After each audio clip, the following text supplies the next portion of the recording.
এই এভরিওয়ান, তোমাদের সকলকে জানাই শুভ রথযাত্রা। আজকে রথযাত্রা স্পেশাল আমাদের বাড়িতে ব্রেকফাস্ট হয়েছিল কিন্তু লুচি আর কুমড়োর তরকারি। তো যাই হোক, বাড়িতে মা সকাল সকাল জগন্নাথ দেবের পুজো সেরে নিয়েছে, আর তারপরে জগন্নাথ দেবের জন্য তুলসী পাতার মালা তৈরি করতেও বসে গেছে, কারণ জগন্নাথ দেবের প্রিয় জিনিস হলো তুলসী পাতা। তো তারপর বিকালবেলা আমি, ভাই আর মা রেডি হয়ে গেছি রথ আনার জন্য। মা আর আমি বেসিক্যালি মায়েদের যে নামহট্টের দলটা ছিল সেই দলের সাথে গিয়েছিলাম। আর সবাই দেখো লাল পাড় সাদা শাড়ি পরে এসেছে, কী ব্যাপক লাগছিল সবাইকে একসাথে।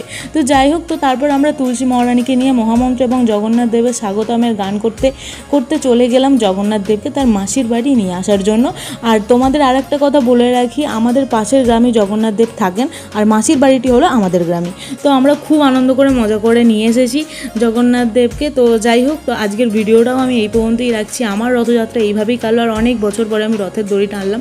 তো খুব ভালো করে কেটেছে। যাই হোক, তোমাদেরও সকলের খুব ভালো করে কেটেছে। আর অবশ্যই কিন্তু কমেন্ট করে জানিও যে আমার ভিডিওটা কেমন লাগলো। তো চলো, দেখা হচ্ছে আবার একটা নেক্সট ভিডিওতে।